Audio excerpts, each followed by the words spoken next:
And it's Robinson who's in the slot.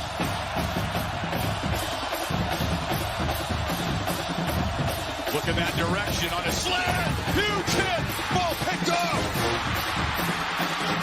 The Volunteers on the carry make an interception. Jawan Mitchell. They call him Juju. The discrepancy. Schuster, they were going to take a shot, but he's hit by Nelson. And Nebraska has picked up the football. Their first takeaway of the game. Wells way down the field. It is into coverage. It is intercepted. It is over. Lamarian James has sealed the victory for Old Dominion.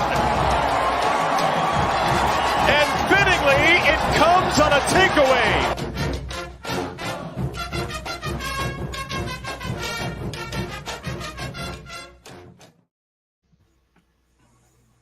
Welcome back to the Devy IDP Grind. I am Daryl, and I'm joined by Justice. What's going on, Justice? Oh, not much, man. Doing great this fine Wednesday evening. Yep. Pretty good afternoon. Just got through watching the East-West Shrine Bowl, so I'll have something on that probably tomorrow. I guess more importantly, we have a couple of guests you may know.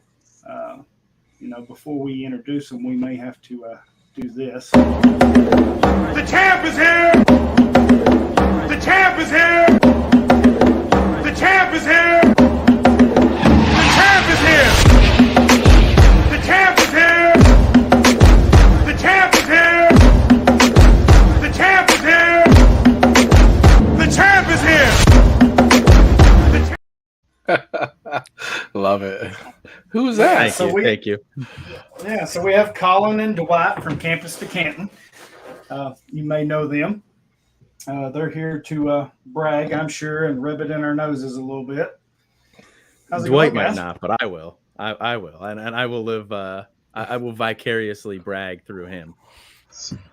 Well, I'm quick on this delete button. I'm just saying. You do have the power. You can hit the mute there. For those that don't know, Dwight is the champion of the 2022 Devy IDP Grind Campus Champion. He's been playing fantasy football for 32 years. He's on the staffs of Campus to Canton and Dynasty Nerds, and the host of the Daily Draft Report podcast, which has been putting out a lot of awesome content here over the last several weeks, talking about various college prospects for the 2023 NFL Draft. Both Hollywood and myself were on just this week. In addition, we're glad to have Colin with us. Colin's been playing fantasy football for 15 years. He was a semifinalist in the Devy IDP Grind C2C Listener League. He lost to me, of course. Colin is one of the founding members of the Campus to Canton site crew, and is one of the hosts of the Campus Life and Canton Bound podcast. The Daily Draft Report, Campus Life, and Canton Bound podcast can be found on the Campus to Canton podcast network, available wherever you listen to podcasts: Spotify, Apple Podcasts, Google Podcasts, etc. Welcome to the show, guys. Yeah. Thank you. First, I got to start off by saying the in addition part. It was in my contract that I was supposed to be introduced first, so the rest of the show here is under protest. But thanks for having us on, guys. Yeah, and just for a second, you said I wasn't going to brag. I got something for you. Ready? Oh yeah. He's got the rings. Yeah. Okay. That's not our rings, but these are ones that I've won, in other leagues. But you'll get one, right? Hollywood. Yeah, This is just going to be absolutely brutal for tonight. I mean, you get. Oh, look at that, guys! The time's up. What already? And speaking of, there's your guys' 2 rings that I'll be sending out. So one for the NFL side, one for the campus side. Yeah, Dwight, Justice won a pair last year, so I got them both last year. Yeah. So I'm waiting on a couple of things to come in, and then I'll be sending this stuff out to you guys with our listener leagues on IDP Nation pretty soon. So congratulations, guys. Got to give the congrats there to Dwight, bringing it home for the Campus to Canton team. I will, like I said, just kind of latch on and ride those coattails there. But Dwight, yeah, Right. Great year, man. I appreciate you winning, so that way, the roles weren't reversed here, and we weren't the ones getting smack talked. Just imagine how giant Justice's head would have been if he had won again. Oh my gosh. Well, if I got on, That's the only saving grace that you won, is I don't have to hear him rub it in my face that he's doubled up. Exactly. And I lost in the regular season too, to boot. So, yeah. So yeah, thank you to Trophy Smack. They were kind enough to sponsor us with the rings for all of our listener leagues. Good quality stuff, as you guys know. It's nice, heavy stuff. It looks good, feels good, right? As Dion say, look good, feel good, play good. So, yeah, we thank them for that. They've been a sponsor of ours for the past few years, and they've been kind enough to donate rings for our listener league. So, big shout out to them. So, if you're playing any kind of fantasy sports or just sports in general, and you need something nice, they've got everything, right? They've got rings, they've got plaques, trophies. The belts, I don't know if you guys have seen those belts, but those belts are just freaking amazing. Sweet. I have, yeah. Is that what they use for the Kings Classic one? The College Kings Classic belt? Yeah. Okay, There we go.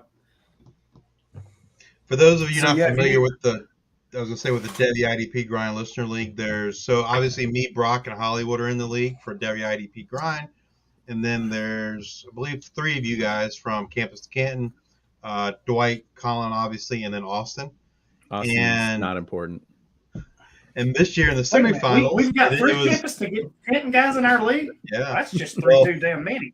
And I pulled double duty, right? Because I'm on both. So, but in the semifinals this year, it was me and Brock and Colin and Dwight, and we made a bet in the semifinals.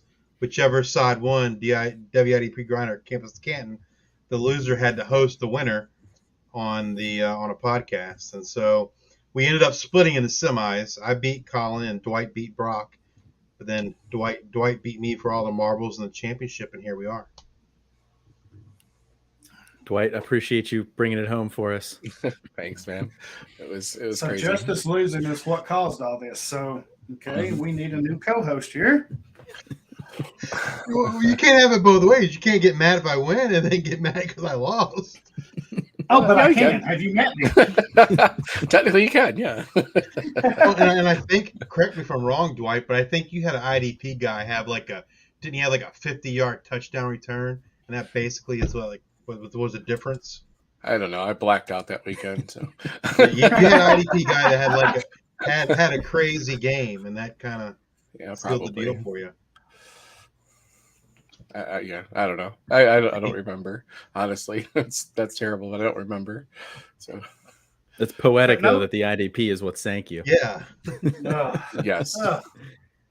But it's good stuff though. I mean, I'm glad you guys were able to win, right? Because I feel like maybe that's not your expertise per se, but definitely not. It's another voice for us, right? You guys can say, "Hey, we tried IDP. Look what we done. We like it, or whatever." So, yeah, it's good, right? Well, good for the game already. Good to have variety. Yeah, absolutely. Yeah. Oh, without a doubt. Yeah. I'm in another C2C IDP guys with U2 and Brock. Brock commissions it. I've been in that one for a couple years now. And Austin won that one, right? So yeah. Mm-hmm. We're gonna have to do something about these Campus to Canton guys. This is just we're riding Justice's coattails a little bit there because those tools and the player rankings that he put up on our site with the scoring for those IDP guys, like that was huge for me. I mean, I was kind of flying by the seat of my pants, like pretty reactionary as it is, and then that came along and just kind of mapped out like, all right, I got to go pick up.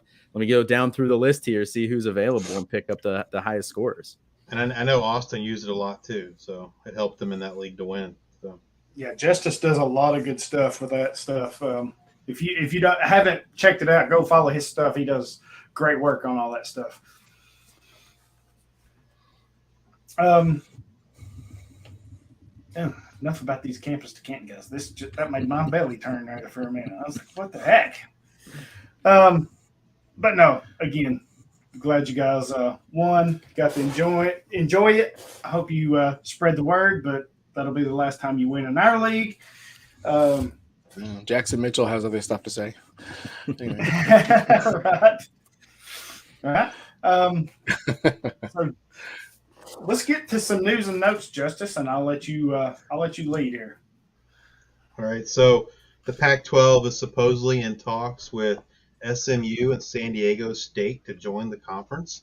That news broke. I probably saw it 3 days ago, maybe. I think it kind of really gained traction today. Conference realignment's kind of an ongoing, ever-evolving process. To me, the San Diego State one seems kind of odd, I guess, but it gives them some more presence in California and Southern California, where they're losing UCLA and USC. So from that respect, it makes sense.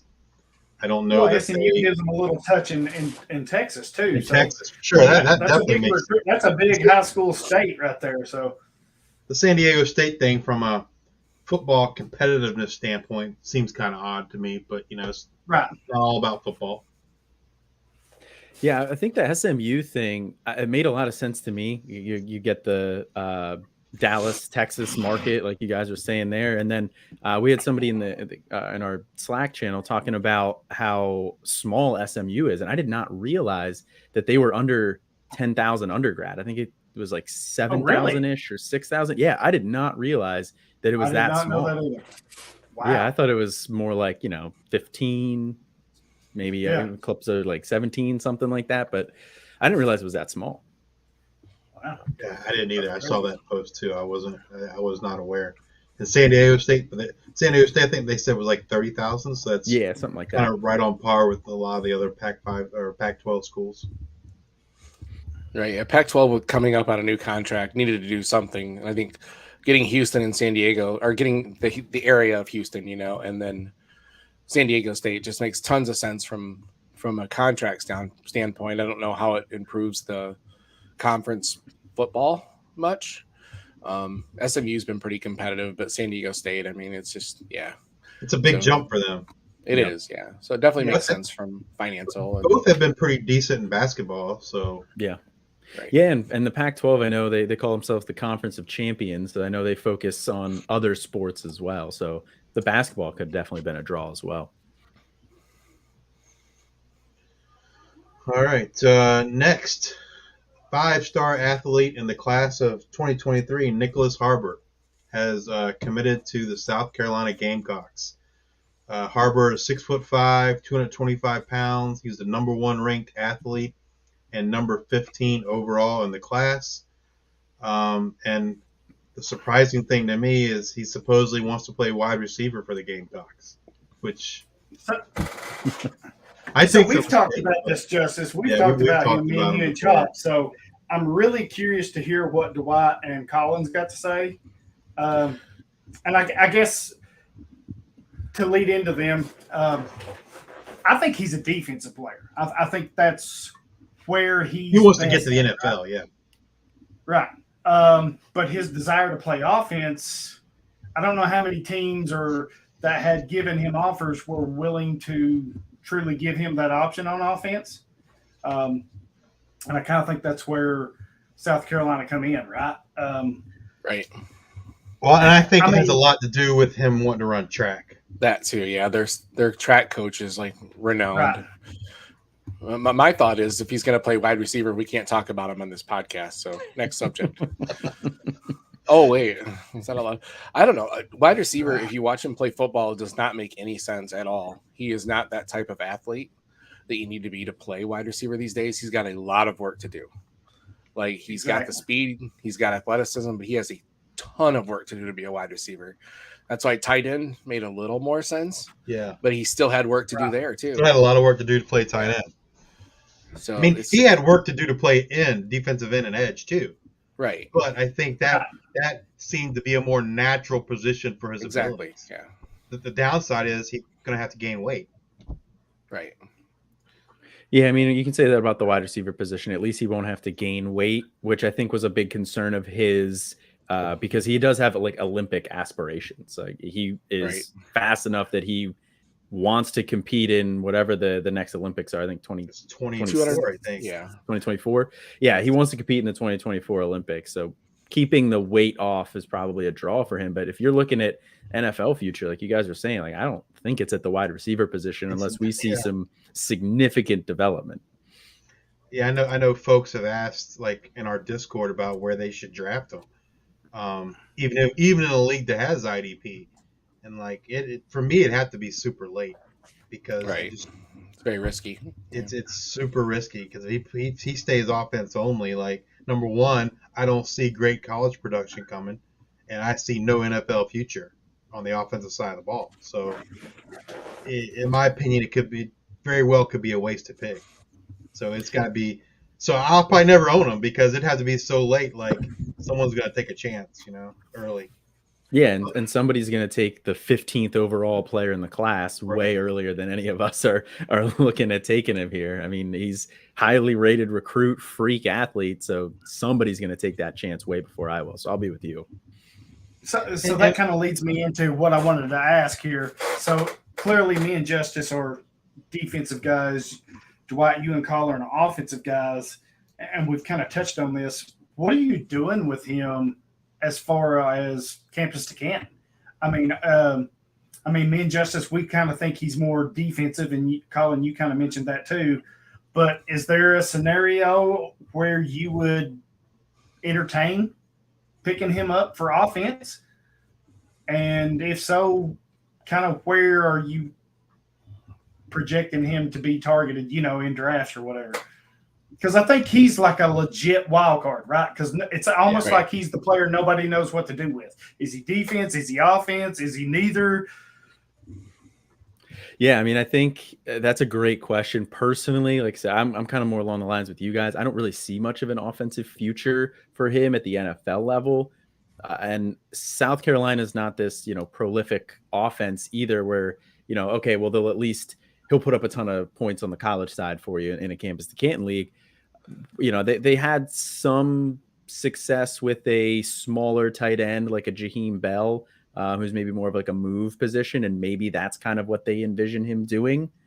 That would probably be the most intriguing for me, but I'm still not taking him very early.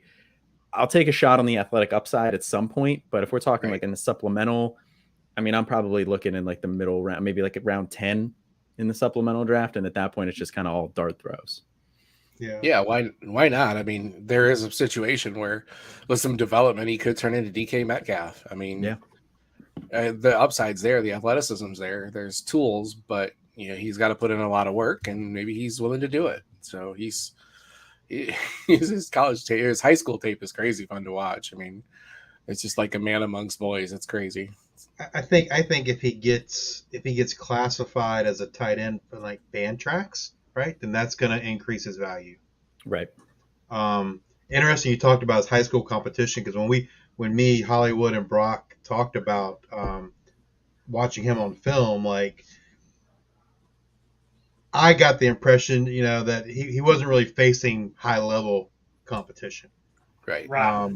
There was one particular video that I guess me and Hollywood must have watched the same game, but there was one kid that like basically stood up to him, so to speak, and was kind of giving him fits. Now clearly this kid is not on the same talent level as Harbour was, but he was fighting them, and so it kind of showed me that hey, he's still got quite a bit of development to do even as a defensive end. He should have dominated this kid. This kid was what, Justice? Probably half his size, maybe, as far as height and weight. Maybe I mean, it was close. Yeah, I mean, I would guesstimate the kid was probably, I don't know, 5'10", 180 pounds, maybe. I don't know. And he was just giving him the business, dude. He was just straight up on the edge too, right? So he was playing almost like a tackle, and because they had Harbour's kind of split wide, and he just didn't back down. And I told Justice, I was like, man, that's going to be a problem for him if a kid like this, and no disrespect to the kid, but if a player that size is giving you problems this early, what are you going to do when you start facing true, legit talent, right? You see a lot of these guys that have their type of athletic profile in high school that can get by with nothing. They just have. You can just run in a straight line. You can just run around tackles. Yep. You don't have to do much because you're that much better than everybody else. So when we watch the high school tape, it's something we kind of have to take into account. But it's he'll learn real quick. He can't do that even in college. Yes, he's going to have to work. So yeah, I mean, the DMV area there has like some talent, but like overall as like a league, like you guys were saying, the strength of the competition is not that high. I think on Max Preps, this level of strength of schedule or whatever is like sub 20, which is just some of the worst competition you can get out there.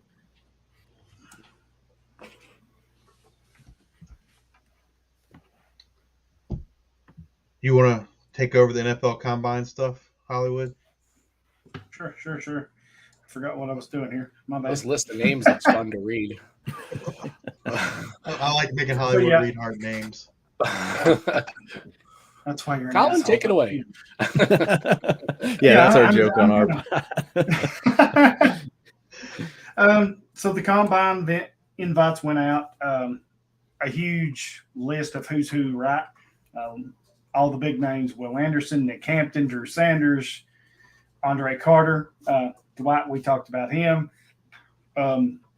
Derek Hall, J.L. Skinner, Thomas and Kuhn, Ivan Pace, Shaka Hayward, Jose Ramirez, who I love, Jamie Robinson, Jalen Carter, Keon White, Devin Witherspoon, Jack Campbell. We were talking off air about him.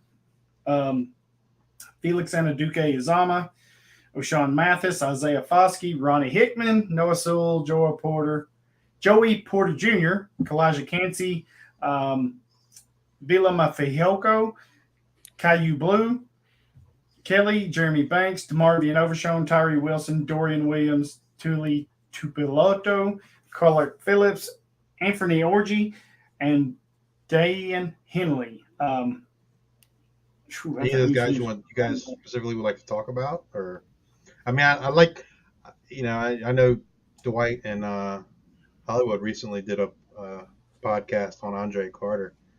Do you have any thoughts on? I mean, I can share my thoughts on him. I think he's really raw. But I think he has. Said, right? I think he has a lot of potential and upside. Yeah. Sounds familiar, right, Dwight? That's kind of what we said. You can listen to our conversation on it by subscribing to this link below, which is $29.95 a year. No. Oh wait, we're not.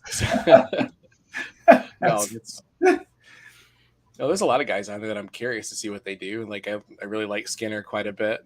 I liked Pace a lot in college. Like Hollywood said, Ramirez. I'm curious to see what he does, and it's curious to see what Jack Campbell's how his athleticism is. Same with the other linebackers like Sewell. I want to see what he does. Ramirez is going to be a dude. Campbell was the number.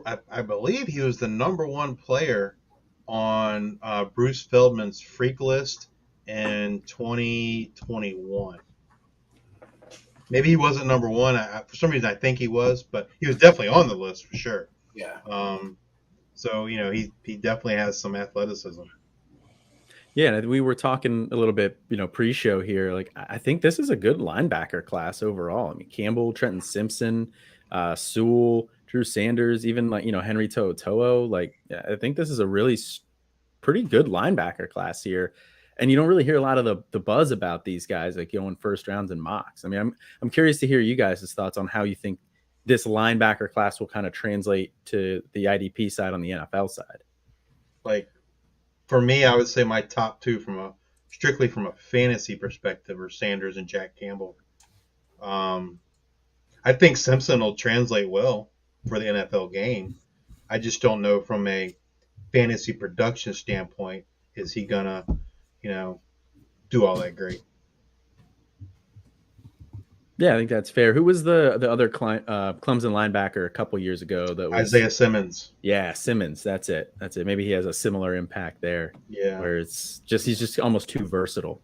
Right. And that happens, right? Where there's a lot of guys that are really, really good NFL players or real life players, but not necessarily good, from a fantasy perspective.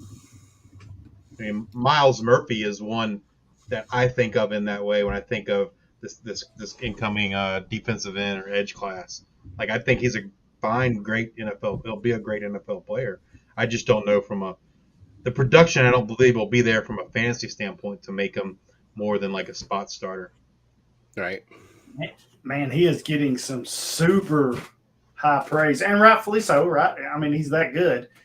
But I'm working on some stuff and was looking at some big boards, not mock drafts, just big boards, right? And you got Daniel Jeremiah and Bucky Brooks and some of those guys. That's some of the Rob Rang and some of those guys. And, man, they are putting Miles Murphy IDP-wise. He's – well, not just IDP-wise, right? Overall big board, you're seeing a lot of Miles Murphy in the top 5-10. And whew, I've seen him mock to the Falcons a lot, which I'm a Falcons fan. And I wouldn't hate that. You know, we do need some edge. No, that wouldn't be bad at all. One guy I'm kind of interested to see how he does at the combine. I think he's going to do well at the combine. Is DeMarvion Overshown. Like, he was someone I was kind of excited about just from, you know, he's gone from he's kind of like a hybrid guy, right? Safety, linebacker. So I think his game will translate well to the NFL.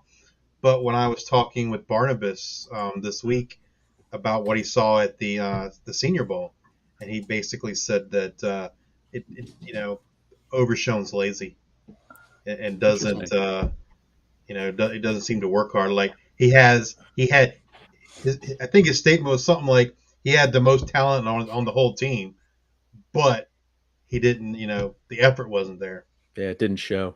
Interesting. So I think it'll be interesting to see, how he does in the NFL.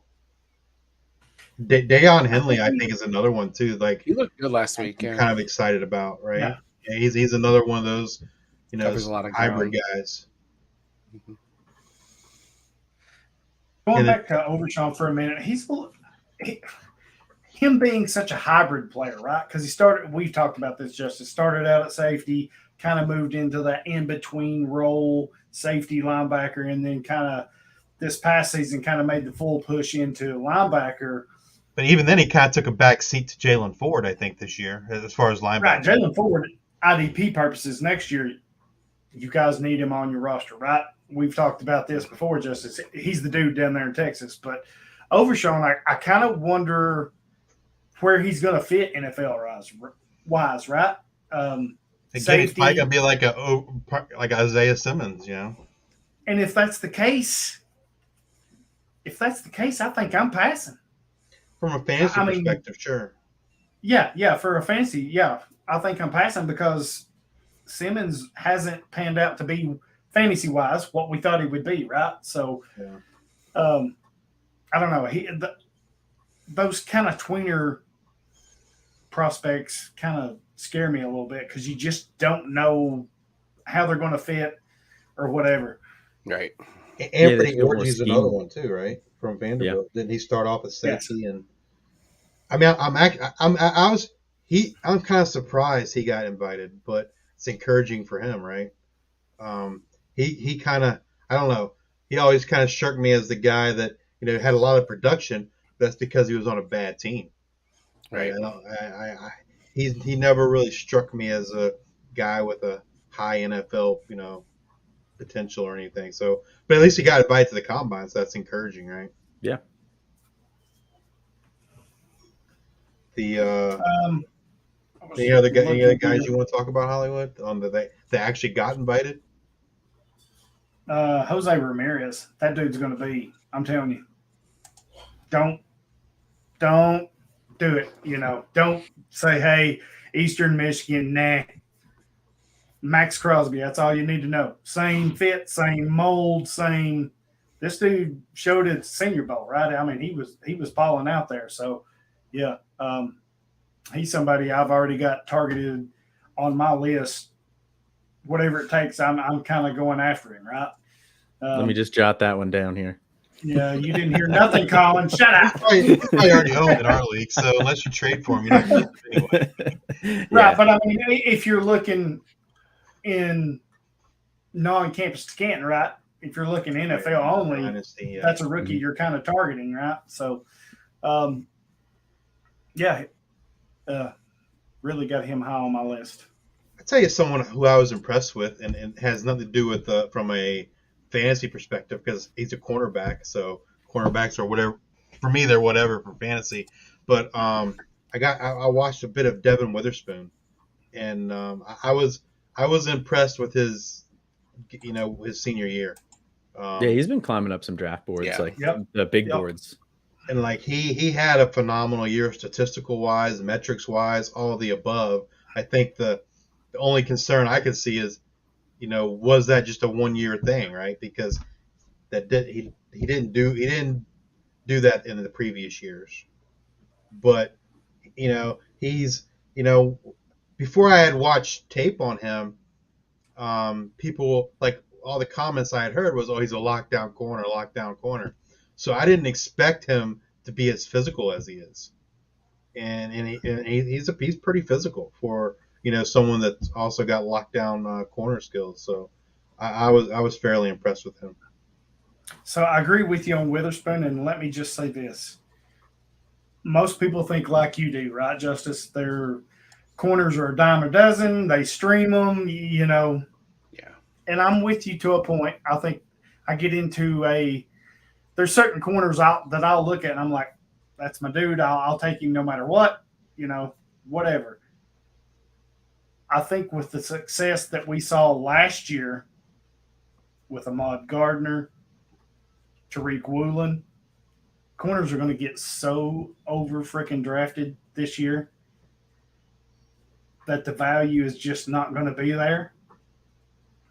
But if you can get, I think there's a couple corners you can look at, later, a little later in the draft. If you play your cards right and they fall to you, then I think you should take them. But Witherspoon is definitely one. I've seen him in some mock drafts from, some of the industry's best. I've seen him. He's easily a top 10 pick, right? And I'm like, yeesh. I've seen Detroit looking at him. I've seen other teams. I'm like, yeesh, I just don't know. And like you said, is he just a 1 year thing, right? So got to kind of pump the brakes, I think, on corners. But if you can get the right value, I'm all for it. I know Dwight was talking about being excited about J.L. Skinner, and I didn't watch a lot of Boise football, but when I watched the Senior Bowl, like, that dude's big. He's huge.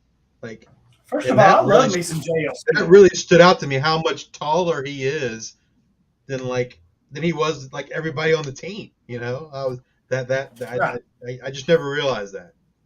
And I'm a degenerate, right? So I love J.L. Skinner. I watched the Pac-12 After Dark and all that stuff, and I feel like he's not getting the respect he deserves.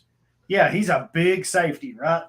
Big body, big height, whatever. Physical safety. Yeah, physical will come down and hit you, and you automatically, when you start saying some of those things, I think people, us too, right? We start thinking, okay, is he Jeremy safety? Yes, strong safety, more of an in-box linebacker. Does he transition to linebacker full time? But don't sleep on his coverage skills. Go back and watch some of his games. But I think that is the weakest part of his game, though, right? Is the coverage. So, right, but he's not. It's not like he's horrible in coverage. No, I'm not saying he's horrible, but I think that's probably the weaker part. Yeah, it may be the weaker part, but I think if you can leave him at strong, when I say weaker, like, let him do what he wants to, probably I think he's going to be a good value. That number probably 1 through 3. He's probably 4 or 5. I don't know, somewhere in there. Yeah, I can see that. Yeah, Dwight, you were a big fan of him, right? You covered him on the Daily Draft Report, I think. Yeah, like you don't see too many safeties that are 6'4" like that move like he does and hits like he does. And he says he loved Cam Chancellor, and you see a little bit of his game. But I think he's smart. He's a big hitter, but he's also smart when he hits. Like I mentioned that in our disc, someone mentioned our Discord that he had been flagged for it, and he has been. But if you watch a lot of his big hits, he's smart. He understands the restrictions that are coming in the NFL game these days. So I like that too. He was on our intro last year for one of those hits. I mean, he absolutely leveled the guy. Yeah, he's good. I like him a lot. So I like those guys. I want those guys to hit, though. I don't care. I mean, I don't even care what he does for fantasy. I just like him. Right, exactly.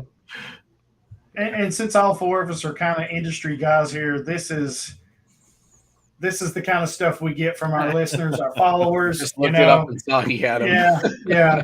They're tuned in. They're ready to cash in for the jackpot, right? I got to get back to Brian. Brian, I got to get back to you on the message you sent me and the DM you sent me. I apologize. There you go. Brian is a great listener, a great follower. Follows all of our work, pods, and all that stuff. So. And I'm not giving you nothing, Brian, because I know how you operate. So he's a great fantasy player too. He's in. Yes, he is. I mean, all the leagues with Brock, he's in all those, and he's in the listener league too. So yeah, me and him makes a lot of trades. A lot of me and him talk back and forth, and I think that's what we're doing this for, right? I mean, we love the sport and we love to play fantasy football, but doing the content stuff, this is kind of where we're at. So yeah. And again, Brian, I'm not trading you nothing, so go away. Well, let's talk about some of the guys that were snubbed from the combine list and invite list. So I kind of went through and kind of developed a list, and we can talk about some of these guys. So the guy that was, without a shadow of a doubt, like number one snub was Carl Brooks, the defensive lineman from Bowling Green. Some others were Mahmoud Diabate from linebacker from Utah, Deshaun Johnson, defensive lineman from Toledo, Marty Mapu, safety from Sacramento State, Aubrey Miller, linebacker from Jackson State, Carlton Marshall, linebacker from Troy, AJ Finley, safety from Ole Miss, Khalif Halasi, I think he's cornerback. He might play some safety too from Western Kentucky, Bumper Pool, linebacker Arkansas, Michael Jones, linebacker Arkansas, and Drake Thomas, linebacker NC State. I was like, all those kind of seem right to me. The one that I'm not surprised, and I know if Brock was here, he would absolutely say he's not surprised. That's Mahmoud Diabate from Utah. Like, I like him a lot. Brock doesn't like him at all.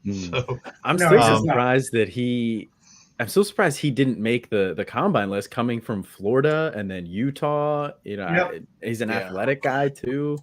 Like, it seemed like a recipe for an invite. I don't want to speak for Brock, but I think Brock just feels like he's just like a body. Like there's nothing special about him. Well, that's what we think about you, Brock. So settle down.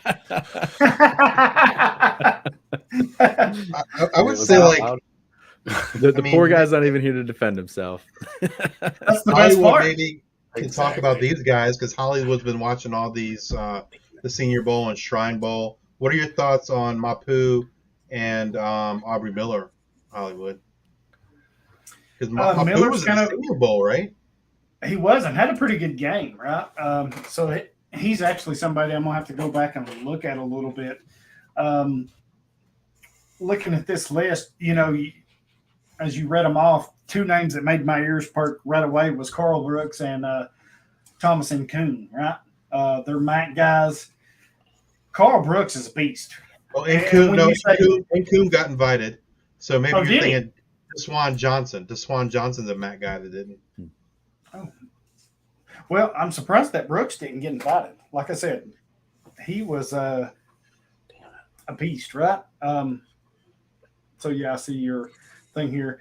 I'm kind of surprised that Khalif Halsey didn't get, from Western Kentucky, the corner, didn't get invited. Drake Thomas kind of surprised me he didn't get invited. Drake Thomas and Michael Jones, those two surprised me the most other than Brooks. Right. Yeah, Thomas was all ACC last year. I mean, he was a stud. He had a great. He's a little undersized. He's a little undersized, but you still think like that would warrant an invite at least.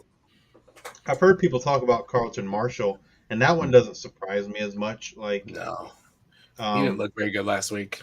He's a great college player, but all-time leading tackler. Got to put a little respect on that one. Yeah, but here's the thing: we talk about these snubs to the Senior Bowl, right? And I think I read.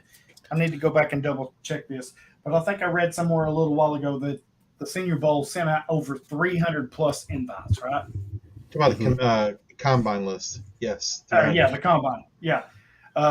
I'm kind of surprised that these guys are not getting.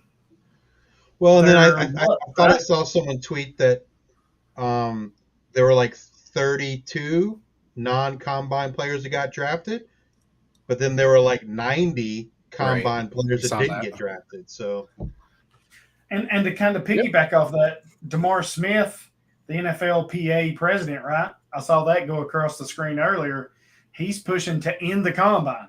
He wants to go to a regional pro day thing. So I'm assuming that would be like an East Coast regional, West Coast regional, yeah, which probably I guess that would do work. Like at least four. that would kind of make sense, right? Because you're involving more players, getting more eyes on them than just one big More thing money. in Indianapolis. But I don't know that that's going away anytime soon. I don't know though. I mean, I think the combine itself is a huge draw. Like if you split it up into regionals, you might not get the same media attention and the same. What if they did like four? Like maybe they did four, right? East Coast, West Coast, Chicago, and Texas. I don't know. You know, one you guys didn't mention that I'm kind of surprised is I didn't really heard of him much until last week. The Stephen F. Austin's B.J. Thompson. I mean, he looked phenomenal at the Shrine Bowl. So, and then I kind of dug a little bit into his tape, and he's legit. Yep, I'm glad you said that because I just finished watching that game before we jumped on, and man, he flashed everywhere, right? I mean, yeah, he's got a lot of big plays, explosiveness. Yes. So I think he's a guy, myself included, that scouts are going to go back and they're going to be like, okay, we need to take another look at this guy. So kind of a hot name, I think, that's depending on what you see on tape, he could be one that starts to take off between now and the draft a little bit. You want to talk about names too? I think Bumper Pool. I feel like you just got to invite him, draw some attention there to that. You know, you'll get some media attention, some tweets at least. Wasn't he in Pitch Perfect or? Oh wait, that's a different Bumper. My bad. He was on our all name list. I think our best name was Buck Coors. That's a good one. Is he a linebacker? Buckshot Calvert. I think that was a guy too. Or Montana or somewhere. I don't remember. Yeah. But another guy I was surprised that didn't get the invite list was Jordan Ferguson from Middle Tennessee. Yep. I mean, he actually dominated the Hula Bowl. I mean, he was all over the place. 3 or 4 tackles, 3 or 4 solos. He had 2.5, I think it was, TFLs and 2 sacks, a pass deflection. Which I had him in some IDP Campus to Canton leagues, and he did well. So, I was kind of surprised he didn't get the invite there as well. So. All right, moving on to the next bit of news. Talking a little NIL. So there was some fallout recently with, I know it's quarterback, but quarterback Jaden Rashada. He had committed to Florida, but he recently asked for his release, and he was granted his release from his letter of intent. And he's going to, is it Arizona or Arizona State? Arizona State. But some details have come out recently where he reportedly had a deal. It looked like it was almost $14 million. I think it was like $13.8 million with Florida. So, like, I know, like, for Old Dominion, the guys are like, holy crap, like, we only have $13 million to give to every single player, much less one player, right? That's freaking insane, right? I don't care if you're talking SEC elite teams, Alabama or ACC Clemson, your elite teams, $13 million for a college player. That's a lot. It had a really weird structure and all these weird little like stipulations to it. And it was something we're not going to see a lot of, hopefully, or else they are going to put a lot of regulations on this stuff really quickly. I mean, there was just some wonky ass shit in that contract. Well, the one thing that kudos for the wonky comment. Love it, wonky. The one thing like I'm wondering about is like, so you've heard two sides of the story, right? One side is saying they didn't really have that money to give him anyway, and then the other side is saying, oh, well, his family, agents, whatever you want to call them, were shopping his services around even afterwards. So, but like like the interesting part to me is like this whole agent concept or whatever. Like, are we going to, not to say it doesn't already exist, right? because it has and has for years, I think, right? Especially I think with like basketball, like AAU, right? Mhm. But are we going to see a more formalized, like legit, like these guys have agents? I mean, I don't know. We're gonna have to, I think. I think we'll have to trend that way, or they'll have to stop the whole all these other stipulations in there, like because it's essentially pay for play when you put a residency stipulation in there. Like he had to live in Gainesville, so that's essentially pay for play. Like if he's not living in Gainesville, or if he's playing in another school, then he can't live in Gainesville. Yeah, so I think you're going to have to end those types of things. Otherwise, you will need an agent for these players, and I think either way, I feel bad for the kid. I feel bad for Rashada because it's either Florida's fault and the collective for, not having the money, over promising that, or it's his family's fault for kind of shopping his services around. Because I've heard it was more the family than him. So I think I feel the worst for Rashada in this situation because he's getting nothing now. And the truth is, it's probably somewhere in the middle, right? Right. It's a little bit of both of those things, I'm assuming. We're not supposed to pimp out our kids. I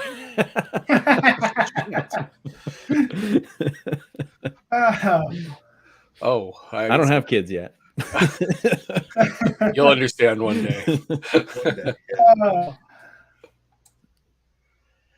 All right, moving on to our 5-star topic tonight. We want to talk a little bit about college fantasy football IDP and C2C formats, talk about some of the basics, and then answer some questions.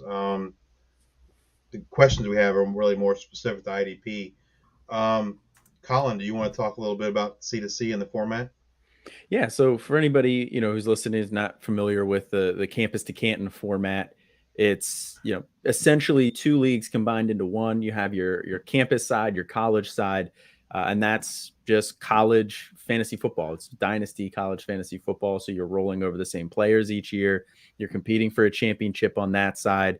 You want to score points on that side. So guys, like Jose Ramirez from Eastern Michigan, that's valuable. And even guys lower than that, who may not have much of an NFL future, like we were talking Carlton Marshall, all-time leading tackler in the NCAA, he's extremely valuable on that side, but maybe doesn't have an NFL future. So you're competing for a championship on that side with all sorts of guys. And then once they graduate, they move on to the NFL. They just move straight over to your NFL side where you're also competing for a championship. And that's more your traditional dynasty league. But instead of having that big 3-5 round rookie draft, whatever you have, you just have your guys roll in. And then you do have the rookie draft too, to get some of these, to clean up some of the Trey Lances who come from like an FCS type of situation. But I know it's my favorite format ever since I discovered it. I love the college side and the strategy between both of these two and kind of marrying it and winning a championship on both sides like Justice did. Yeah. So talk about your favorite format. I agree 100,000%. The only thing I would add to that is C2C with IDP is my favorite format. So there you go. Before I was introduced to C2C, I played college fantasy football for, I don't know, 25 years or so. And it was by far my favorite format. Just because I felt like the work you put in, you can reap those rewards. It's not like NFL where I can go to this grocery store, buy a magazine, and win the league.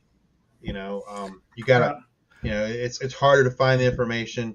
And there's a lot, and there's so much more information, to begin with. There's so many more teams. And so I ended up getting into a college dynasty league with Brock. And then Brock started asking me about joining these C2C leagues. I'm like, man, I don't know. I don't like NFL, man. Like I played. Yeah, Brock, he's peer pressure. That's what Brock is, peer pressure. I played in NFL leagues. I did it, but I didn't really. It wasn't. I could leave it or take it. It didn't really do a whole lot for me. And he was like, man, you need to try, C2C with IDP. And I said, I gave it a shot, man. And I was hooked really, really quick. I love it. IDP is, I like it again, because to me, if you like college fantasy football, and the reasons why you might like college fantasy football or even C2C is because of what I just said, the amount of work you put in, you're going to reap those rewards. Well, IDP is like even bigger than that, right? In terms of there just isn't a whole lot of information available other than what the content that me or Hollywood are putting out, or we're putting out on the podcast, and so like the more work you're going to put in to figure out who the next Carlton Marshall is, you're going to get that benefit because it's not readily available for everybody. Yeah, I mean, you're only playing if you're playing a C2C IDP league and you're ignoring the IDP side, like you're only playing half of your squad. You're playing with one arm tied behind your back, and that's kind of how I was in the first 2 years, even really 3 years of the one league that Brock runs. I was just stumbling and fumbling through the dark on the IDP side, and then you came out with the scoring and everything and put it all in one place, and it went a lot better this year. Like finished in third or fourth in the IDP Grind League here, and a lot of that credit is to actually having some information on it, because Fantrax doesn't really keep the scoring. You can't sort by. They don't even do the scoring really. Yeah, Right.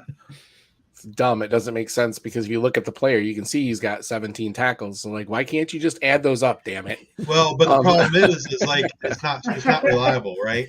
I know like people would complain about the tackles it shows you, but it's not accurate. Like for instance, like Jason Henderson had almost 200 total tackles this year, and I think if you look in Fantrax, they have him credited for like 60, right? Pretty close. So yeah, pretty close. I'm not a math guy. Yeah. No analytics here. So yeah, but two things Justice mentioned, like for me, IDP come on like a freaking hurricane or a tornado, right? I played for years, played offensive only, did the home leagues, I'm old school, the USA Today's, writing it down on paper and pen, all that good stuff. Tried the IDP and it was generic, right? It was one defensive lineman, one linebacker, one defensive back. And I was like, well, there's got to be more to this. And the next year I deep end, right? Full bore dynasty IDP, and you're starting 11 or 11 to 15 depending, and it's position specific. And I was like, man, this is pretty intense. And yet it wasn't, right? Because then I got into college and I'm like, I played a college only league, and I was like, oh, you got defense here. And then you've got campus to Canton, then you're getting into campus to Canton IDP. And, whether you are like us, industry guys, and you're producing content, even if you're not, and you just do your homework, like Justice said, you're kind of digging into it and doing, I think it prepares you so much better for your fantasy leagues. Just the info that you can gain personally from that, I think it's invaluable. You can't put a price tag on that. Whether you agree with me and Justice or you agree with Colin and Dwight, no matter what your opinion is, when you dig into it, you're finding stuff that you're like, well, I see what those guys are saying, but what about this? So, and I think that's what makes the whole industry grow, right? The whole thing. That's what makes it take off. Yeah, when I first started playing IDP, it was probably 10 years ago, and you did have to do your. You did have. Well, you had to do your own research, even for the NFL side. I mean, I had. Even today, IDP is kind of tough. I think. I know. I had Gary Davenport, and that was it. Like Gary was my man back in the day. He was one of the only ones that was doing it. I felt like. Right. And so I liked having to do my own research, and then when I started to get into the CDC side of IDP. It was, again, research, because you can't just go into that draft and be like, I'm just going to take that 5-star, that 4-star, that 4-star, that 4-star. Right. Okay, I'm good. We got this. Why am I only scoring 32 points a week? I got all these great – I got my defense. I got Alabama's recruiting class right here. Why am I only getting 20 points a week? It just makes you do you have to do a lot more research, which something I want to pick your guys' brains. Like, what are you guys doing this time of year to get ready for this? What are you guys looking at, to help you get ready? Because this is where I'm still learning. I'm still way behind. Like right now, totally lost. I'll look at it in July or when we get our supplemental. I'm not at all ready for it. So I want to learn to be better prepared for the IDP side. I think me and Justice are kind of similar, but right now I'm as they say, I'm in my element right now. I'm watching all these bowl games. I did the Hula Bowl. I did the NFLPA. I just finished up the East-West Shrine Bowl. I've got the Senior Bowl next. Then you got the HBCU coming up at the end of the month. So I'm watching all those games. I'm watching film. I'm watching tape. But more than that, and it makes me feel like, am I really this crazy? Because if you're following or a member of our Patreon, IDP Nation Patreon, I'm digging into high schoolers. Like I've got the top 25 2023 IDP recruits for 2023. I just did a top 20 for 2024, and I'm looking at a piece for 2025, and I'm like, this is insane. But we have a follower, and Justice know who it is, Sal. I'm saying He follows you guys too. Sounds like Oh yeah. sounds like my fucking spirit animal, right? I'm like, because I'm thinking, okay, I've got this and this, and he comes up and he'll hit me in a DM or one of our chats, and he's like, well, what about this? And I'm like, well, he's in a league where they're drafting kids that are still in high school. Yeah, he told me that. And he's like, can you give me a list of 2025? That's like totally degenerate to me. I don't know. And I'm like, what the hell? I thought I was crazy, but this is insane. I'm like, I got you, dude. So yeah, shout out to our Patreon. Go check that stuff out. But do you guys, Colin, Dwight, do you guys kind of get that crazy? I mean, is that something that I think on the offensive side for sure? Oh yeah, Yeah, on the offensive that's side, what yeah. I meant. But I mean, it's kind of, you start out NFL only offense, and then you're kind of getting the NFL offense defense, and then you get to college, and it just doesn't it almost seem like you can't get enough freaking information no matter how early it is, right? Yeah. I mean, you find yourself just digging deeper and deeper and deeper. Yeah, absolutely. I mean, I'm not quite on your level there. I haven't gotten to 2025 yet, man. That is some degenerate stuff. But I've started looking into some 2024, and I'm mostly looking into 2023 in this incoming freshman class right now, doing a real deep dive into that. And then the next they'll have to do for IDP, because we have the league with Brock that he runs. That one drafts usually like March. April 1st. Yeah, April 1st. There we go. So I'll have to get on that, on the IDP side of that one. Yeah, you got time. Don't worry about it. You're good. I mean, I would say like what I do to prepare. I mean, what I'm doing right now is basically kind of looking at last year's results, right? I'm looking at them from a metric standpoint, from a production standpoint.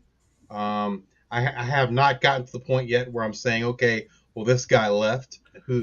Who are the candidates for the next guy up, right? That's what I need to know. Yeah. I have not gotten to that point yet.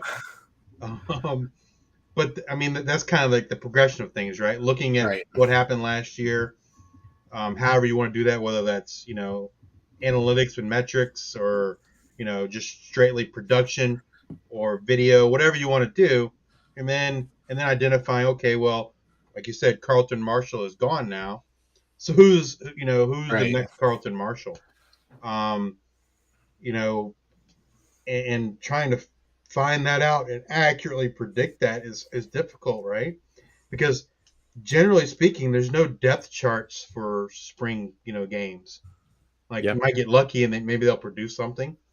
You really, if you want to find that information out, you got to really be degenerate and kind of go to their message boards or look on Twitter. Like, maybe you get a list of, I don't know, 2 or 3 guys' names that maybe you think maybe they're the next guy. So you start doing a Google search or a Twitter search on that name. And hopefully it's not a generic name like James Smith, right? Or something like that, where you're going to get a ton of results. But yeah, I mean, that's kind of what you have to do to figure it out, right? And then even then,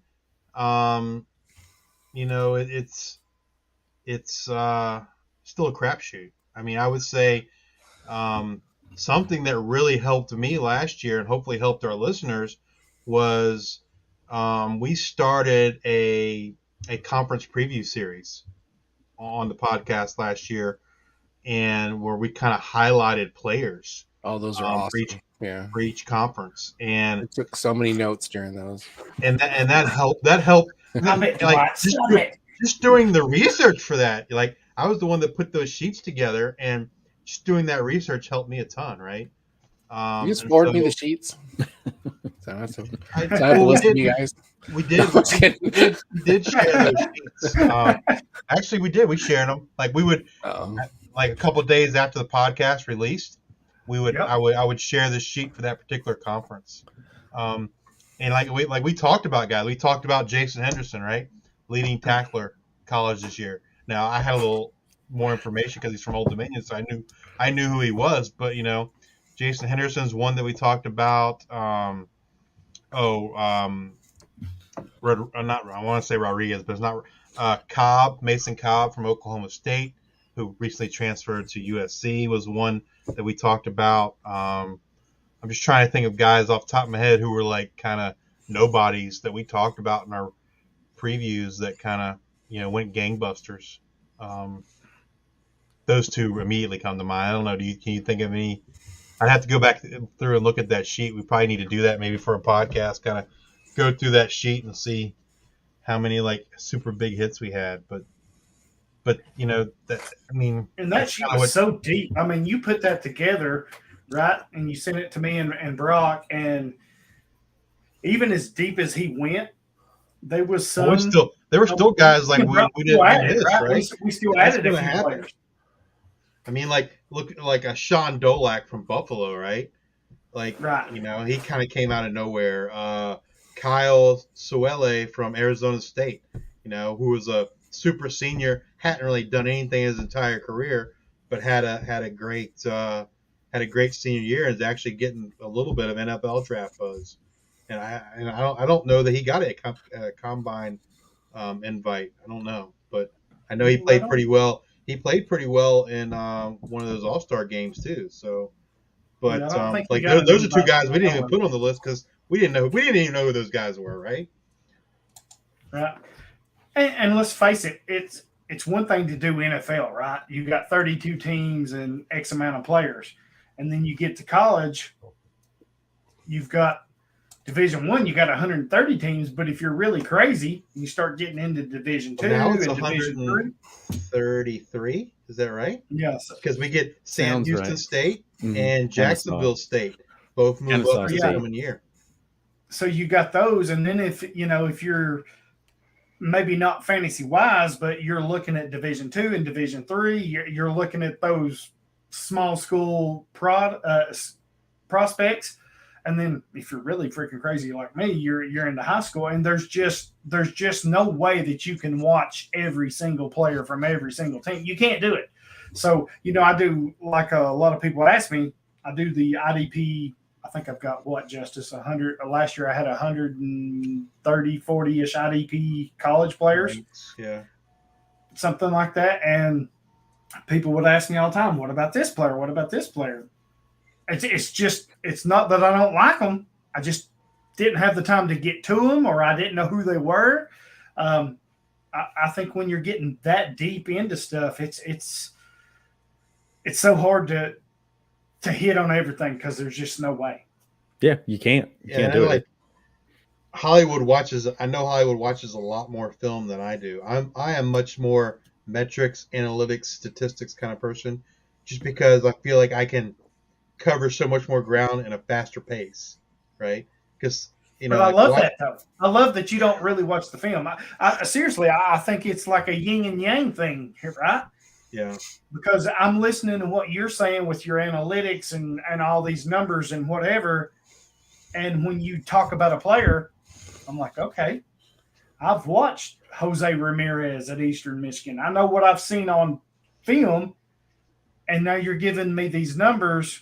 Hey, no brainer for me, right? And I think and then Brock, we don't care about Brock, but whatever. Well, I will say this, like to me, Brock is like he's the most impressive IDP college person I know, right? He just like I love to get inside his brain because I feel like he does the best job of identifying the next Carlton Martial, or not even the next Carlton Martial, right? Because to me, that's not as difficult as who's the next Danny Stutzman, Jason Henderson, these kind of guys that come out of nowhere that, the previous guy didn't have that kind of production, right? But Brock is really, really good at identifying that. So Danny Stutzman was another one that Brock was high on in our preview series, right? And he had a phenomenal year. And like I'm just in awe, like, because like from a metrics analysis, statistics, whatever, Danny Stutzman is never going to stick out, right? Because Oklahoma didn't necessarily have that kind of production in previous years from a linebacker.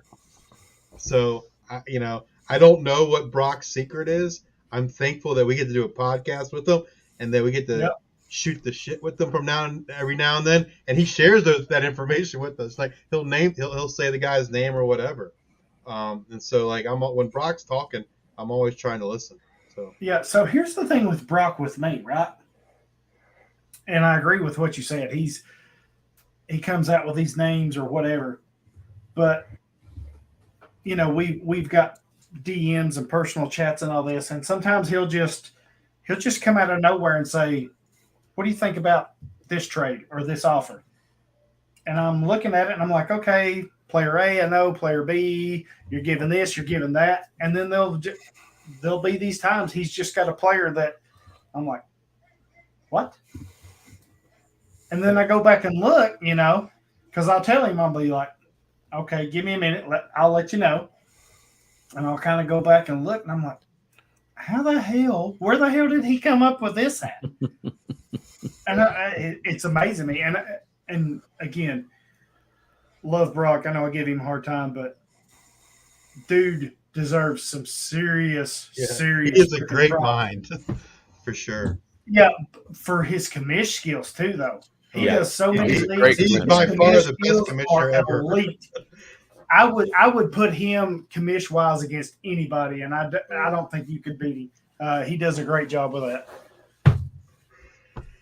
All right, so I think the next question we have two more. How do you identify good systems for defensive players for college? I think my answer to that question is you're looking at past production, right?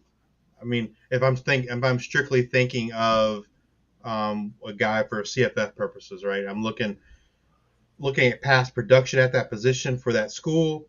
And another big thing too is like a lot of IDP is about opportunity, right? So who's the linebackers that are going to have the most opportunity? The ones that are on crappy teams. I mean, just like, so Anthony Orji, Vanderbilt, Jackson Mitchell, Connecticut, like, not to say neither one of those teams were, I would say, as bad as they normally are, right? But traditionally, those teams have not been very good. And so the defense is going to be on the field a lot, right? And so that's just more opportunity. So, I mean, I think that's a good way to identify, production from a college fantasy standpoint, right? Is who has more opportunity, what defenses are on the field more. And sometimes it's doesn't have to necessarily be a bad team. It can be a team where the offense just scores so quickly, right? And the defense is on the field a ton. Like, I would say, I don't know who I would say is that way right now, but like I can tell you, like Old Dominion back when we had Taylor Heineke, like our games were always shootouts because like we'd score in like 2 minutes, right? But then our defense is on the freaking field the whole daggone game, so they're worn out. Like I remember, like 2 times we played Georgia Southern in the FCS playoffs, and neither team punted the whole game. Like neither team punted. It was basically whoever turned the ball over more or who had the ball last was going to win the game, right? And so that's another way. Like, so you don't necessarily have to be a bad team for your defense to be on the field a lot. Yeah. SMU kind of comes to mind, and teams like that. That's what's the air raid, right? Yeah. Western Kentucky, Texas Tech. That's an area where I hope to improve because I know we have a great crew over at Campus Canton of identifying offensive systems like that. Like Moxley's great at that. Where that we know that this team typically has this type of rusher. So I want to try to identify, those types of defenses that typically have the linebackers that get 100 tackles. That I can kind of hopefully stay ahead of the curve a little bit, rather than play so reactionary. Because I know I won this year, but I still made a lot of my moves reactionary. Like, Right. oh crap, I need this. This guy's doing well, so I'll pick him up, and hopefully he keeps doing well. And they did sometimes, and sometimes they didn't. So it's still very reactionary in the way I play. So Yeah, I'm I think it's in 100% with general, you. Yeah. right? Just because there's just not a lot of information out there to be proactive. I mean, we produce what we can, right? But it's still like there's so much more that can be done. Right.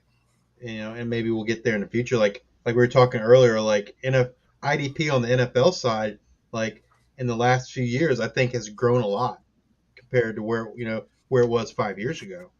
And so maybe as we see people get more involved in college fantasy and C2C, we'll see the IDP side of that kind of grow as well. I think things that can help that is betting, right? Yeah. Player props, all these different ways you can gamble on college football, right? Hopefully that leads to like an injury system, kind of like the NFL has, where they got to report, so and it'll help grow the sport, I think, in terms of college fantasy football. So yeah, The injury declaration for college is absolutely the most horrible thing ever. Oh, Jesus Christ! it is. It's bad. That's It's Like horrible. rough. if you think it's bad for offensive players, like it's non-existent for defensive players. Yeah, you can forget that shit. You ain't finding nothing. I've always been like a staunch opponent. Like, I do not like best ball, but best ball for college is actually kind of nice because of that. The injury declarations, is a nightmare trying to keep up with I it. think something. And I'm intrigued you said best ball because I get it, Hollywood right? doesn't like best ball. Yeah, I hate it. I freaking hate it. I know. I always have I say, to, but I say I hate it, Yeah. but I don't, right? Because I Right. get it. I understand it, right? Your best ball is putting your best foot forward, your best lineup in each and every week, Right. right? Here's my problem with it. It takes out the owner. Right. And having to it do takes work. out the owner, the management of it, and I I know it can't does, stay yeah. engaged. I do these eliminators. If you know at Seahawks Stan, who used to be my co-host on IDP Nation, he does autism eliminators, right? And they're all best ball. And I donate and I sign up for those every chance I get. So check those out. But we draft the players, then check out. Yeah. Yep. and then I don't never check them again. It's rarely. Maybe on a whim I'll check in to see how I'm doing or whatever. But Right. for me, there's no interest. It's like, okay, the best part of it's done. The off-season prep and the draft, I could care less. It's best ball because there's nothing I can do. Do you guys feel that same way, or am I just? Yeah. No, I do. I do but- too. I know, Dwight, you run those you ran the Fantasy Eliminators. Cares eliminators for the college side the past couple of years, and I had a lot of fun with those. I really like drafting them. There's a lot of good guys in the league, and you get your chat going. You smack talk a little bit every now and then as Right. Dwight's posting who got eliminated this week, but it definitely takes out a lot of the engagement. The substitution thing does help a little bit. Yeah, the fan auto tracks. So That is a nice little addition. But the problem is with IDP leagues you can't use it because the fan track scoring is so bad you can't use it at all. Now maybe half your players get 0. right. That's a good one. So the what Brock and I don't know if Brock's going to do it, but he kind of asked me, towards the end of the year, hey, we got to come up with something. And so what my suggestion was was basically like each week an owner has to produce a depth chart, so to speak, right? So you have your starters, and then you're gonna have a depth chart, and you're gonna say, okay, my LB3 is, Carlton Marshall, whoever it is. You're gonna kind of produce a depth chart, and so that at least the owner has to do some work for a substitution, right? Right. And so I felt like that was kind of a fair compromise between best ball and saying too bad, so sad. Right. Right, because the too bad so sad it can work for veterans, people like us who have been in multiple leagues, who've been in this for years, but if you're a newer person to this, that can definitely be a turnoff. It can be a barrier to entry if you're like, well, I didn't even know this guy was getting hurt, and and now all of a sudden he's not playing, and I'm getting zeros and I'm losing. Like, why am I doing this? Yep, absolutely. So the last question we had was, when you're looking at NFL potential or Devy potential, are there schools you look at for specific positions? I give my example. Your example was Penn State linebacker, you, right? Absolutely. Yeah. I'm a Penn State fan, so. Yes, So and I was just absolutely right. Now like we to know. me, like the first one that comes to mind for me is Clemson defensive line. Mm-hmm. Yes. Obviously Alabama too, right? Alabama linebackers, Georgia defensive line, Georgia defensive backs. Every player. Right. Ohio State defensive line is another one, right? Yep. Right. Maybe Ohio State defensive backs, corners, safeties. It's kind of the blue bloods, right? Right. It's the blue bloods, but our buddy Sal, once again, this was a question he had, right? Yeah. He kind of asked, and he asked this same thing, and I was like, and I agree with what Justice is saying, but I kind of think you got to look at this is kind of how I look at it too, right? Like he mentioned Clemson, defensive line, defensive tackles, defensive ends. That's what they're known for, right? Well, and Georgia, same thing. Penn State with the linebackers. Here's one thing where I kind of take it to another level. Okay, so like Georgia 2 years ago, right? They had this mass exit, dominated college football, but they had this mass exit of draft picks. Same thing again this year, 2 years in a row.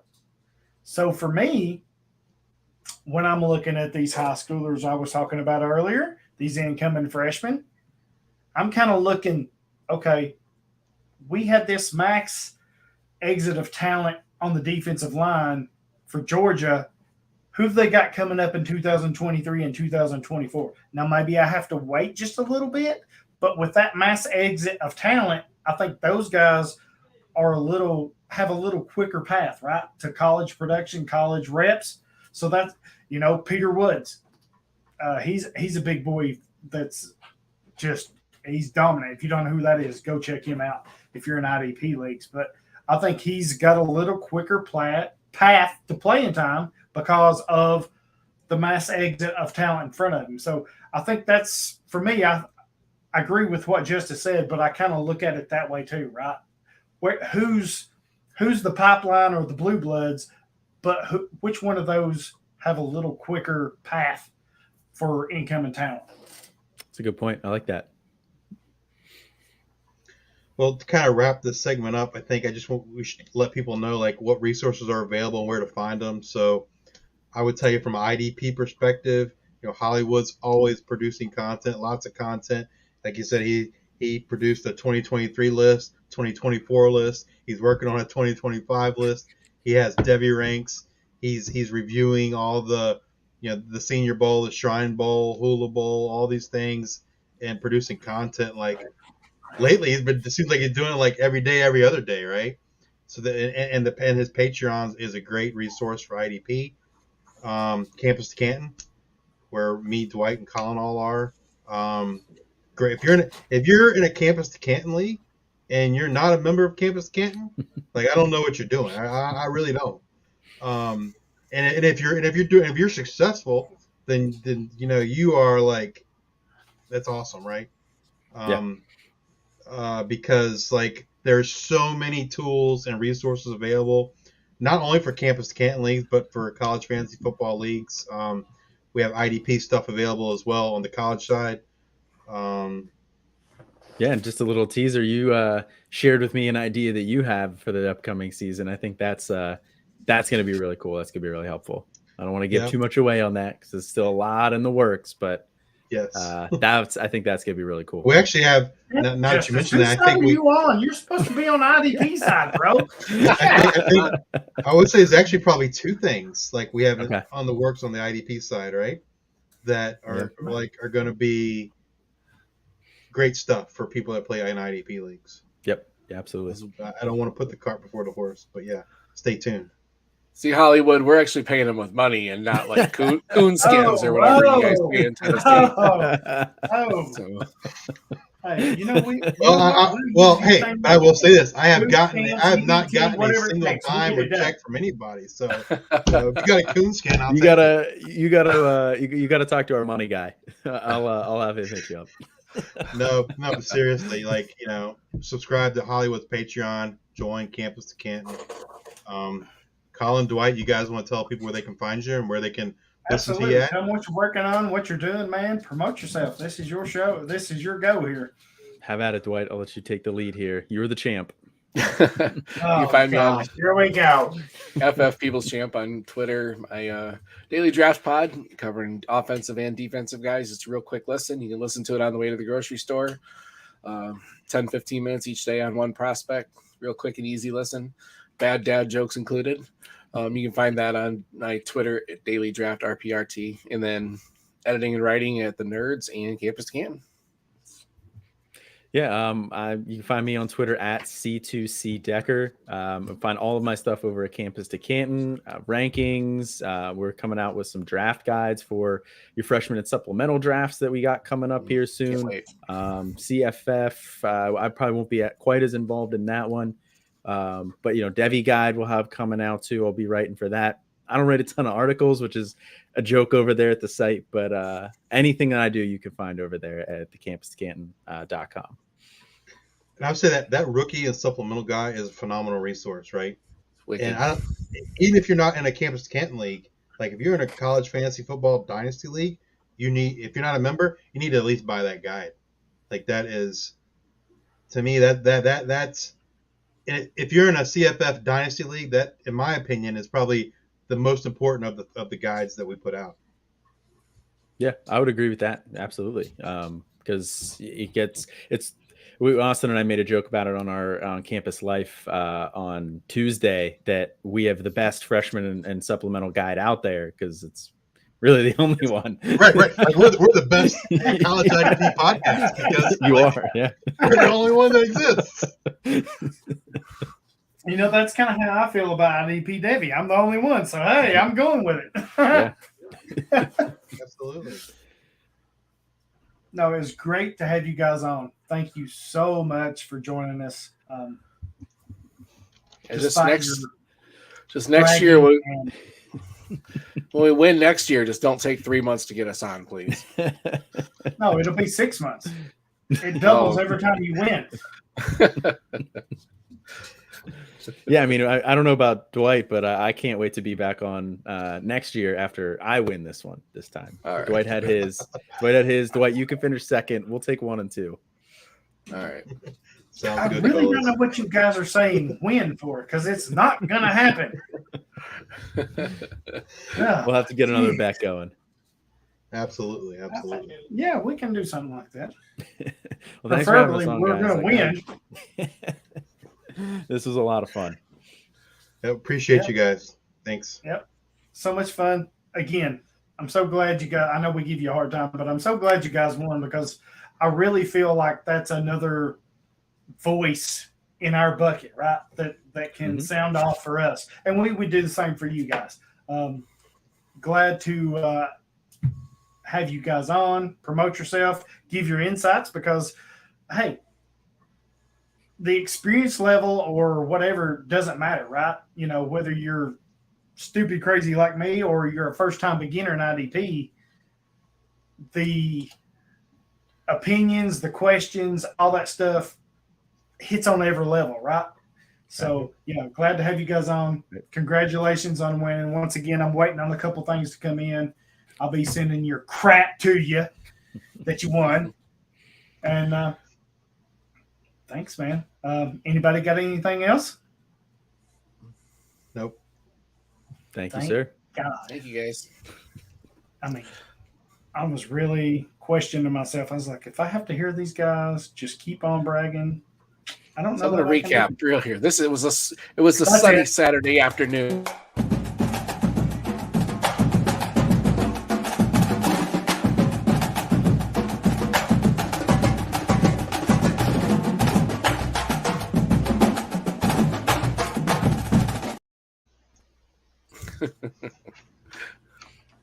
you guys